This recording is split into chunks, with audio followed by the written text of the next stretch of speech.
Varicose వెయిన్స్కి రావటానికి గల కారణాలు ఏంటి అనేది మనం చూసుకున్నట్లయితే ఈ కారణాలని మనం రెండుగా విశ్లేషించుకోవచ్చు. ఒకటి జెనెటిక్ కాజెస్, రెండోది ఇండివిజువల్ కాజెస్.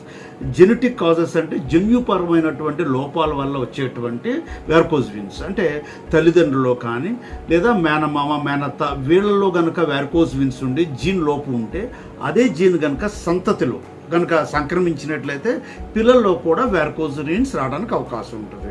దీన్ని మనం జెనెటిక్ కాజెస్ కింద చెప్పుకుంటాం. ఎక్కువగా జెనెటిక్ కాజెసే కారణం అవుతూ ఉంటుంది వెరికోజ్ వెయిన్స్లో.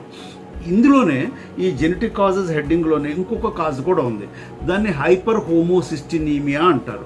అంటే ఇందులో ఏమవుతుందంటే హోమోసిస్టిన్ లెవెల్స్ అబ్నార్మల్గా ఎక్కువ అవుతాయి. ఈ హోమోసిస్టిన్ లెవెల్స్ ఎక్కువ అవటం వల్ల వీన్ ఏదైతే డెవలప్మెంట్ స్టేజ్లో ఉంటుందో అట్లాంటి డెవలప్మెంట్ స్టేజ్ వీన్లో దాని యొక్క గోడలు లోపభూయిష్టంగా ఉంటాయి. అంటే హైపర్ హోమోసిస్టినీమియా ఎఫెక్ట్ వల్ల ఈ వీన్ వాల్ సిర యొక్క గోడలు లోపభూయిష్టంగా తయారవుతాయి. అంటే ఈ సిర వాల్ తయారవడానికి ప్రోటోగ్లైకాన్స్, కొల్లాజన్, ఎలాస్టిన్ అనేటువంటి సబ్స్టెన్స్ అవసరం.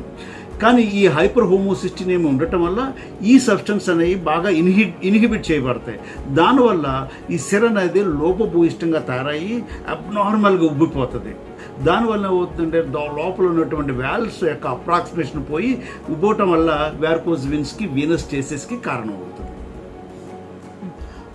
రెండోది కనుక చూసుకున్నట్లయితే ఇండివిజువల్ కాజెస్, అంటే వ్యక్తిగత కారణాల వల్ల కూడా వెరికోజ్ వెయిన్స్ వస్తాయి. అయితే మెజారిటీ ఆఫ్ వ్యక్తిగత కారణాలలో కూడా జెనెటిక్ టెండెన్సీ ఉన్న వాళ్ళలోనే మనం ఎక్కువగా చూస్తుంటాం. అయితే చాలా తక్కువ కారణాలు జెనెటిక్ టెండెన్సీ లేకుండా కూడా వచ్చేటువంటి వ్యక్తిగత కారణాలు ఉంటాయి. ఫర్ ఎగ్జాంపుల్ అందులో డివిటి అంటే డీప్ వెయిన్ థ్రాంబోసిస్ అనేటువంటి ఒక కండిషన్లో, అంటే ఈ వెరికోజ్ వెయిన్స్ అనేది సూపర్ఫిషియల్ వెయిన్స్లో వచ్చేటువంటి వికృతి. ఈ డీప్ వెయిన్ థ్రాంబోసిస్ అనేది డీప్ వెయిన్స్లో వచ్చేటువంటి వికృతి. దాని యొక్క పర్యవసానంగా అంటే as a complication to డివిటి varicose veins రావచ్చు. దాన్ని సెకండరీ వెరికోజ్ వెయిన్స్ అని అంటారు, అంటే సెకండరీ టు డివిటి అని అంటారు. అట్లాంటి ఒకటి రెండు కండిషన్స్ తప్పించి మిగతా వ్యక్తిగత కారణాలు అన్నీ కూడా ఎంతో కొంత జెనెటిక్ టెండెన్సీ ఉండి ఉంటుంది. ఫర్ ఎగ్జాంపుల్ ఇది మనం ఎవరిలో చూస్తామంటే రెండుగా విశ్లేషించుకోవచ్చు. ఎక్కువగా కూర్చున్నా కూడా రావచ్చు, ఎక్కువగా గంటల తరబడి నుంచున్నా కూడా రావచ్చు. ఫర్ ఎగ్జాంపుల్ ఎక్కువగా నుంచునేటువంటి వృత్తులు కానీ చూసినట్లయితే ఎక్కువగా police constables, teachers, lecturers, salesmen, kirana shop owners, ఇట్లాంటి వాళ్ళలో ఏంటంటే by virtue of their profession ఎక్కువసేపు నుంచుంటారు కాబట్టి వాళ్ళలోనూ మనం చూస్తాం జెనెటిక్ టెండెన్సీ ఉంటే. అలాగే వ్యక్తిగతంగా ఎక్కువగా కూర్చుంటారు, అంటే ఫర్ ఎగ్జాంపుల్ హోటల్లో ఉన్నటువంటి క్యాషియర్స్ కానీ లేదా ఐటీ ప్రొఫెషనల్స్ కానీ వీళ్ళు గంటల తరబడి కదలకుండా కూర్చుంటారు. అట్లా కూర్చున్నప్పుడు కూడా ఈ యొక్క వెరికోజ్ వెయిన్స్, వీనస్ స్టేసిస్ రావడానికి అవకాశం ఉంటుంది. కాబట్టి ఎక్కువగా కూర్చున్నా, ఎక్కువగా నుంచున్నా కూడా ఈ వృత్తుల్లో ఉన్న వాళ్ళలో రావడానికి అవకాశం ఉంటుంది. ఇవే కాకుండా ఇంకో కొన్ని కారణాలు చూస్తాం. ఎల్డర్లీ ఏజ్, వయసు పైబడినప్పుడు లోపల వాల్వ్స్ వేర్ అండ్ టేర్ వల్ల పాడవటం వల్ల కూడా వెరికోజ్ వెయిన్స్ వస్తుంది.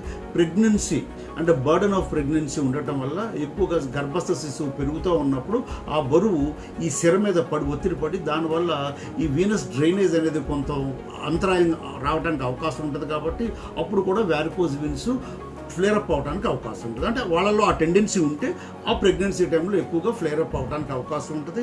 ఇవే కాకుండా ఎవరైతే హార్మోన్స్ ప్రొలాంగ్డ్ పీరియడ్ వాడుతూ ఉంటారో హార్మోన్ రీప్లేస్మెంట్ థెరపీ అనేది, ఆ హార్మోన్స్ ఎఫెక్ట్ వల్ల కూడా ఒక్కొక్కసారి వెరికోజ్ వెయిన్స్ అనేవి రావడానికి అవకాశం ఉంటుంది. అండ్ మోస్ట్ కామన్ కాజ్ ఏంటంటే over weight is also one of the causes for varicose veins. ఇవి జనరల్గా మనం కారణాల కింద చెప్పుకుంటున్నాం.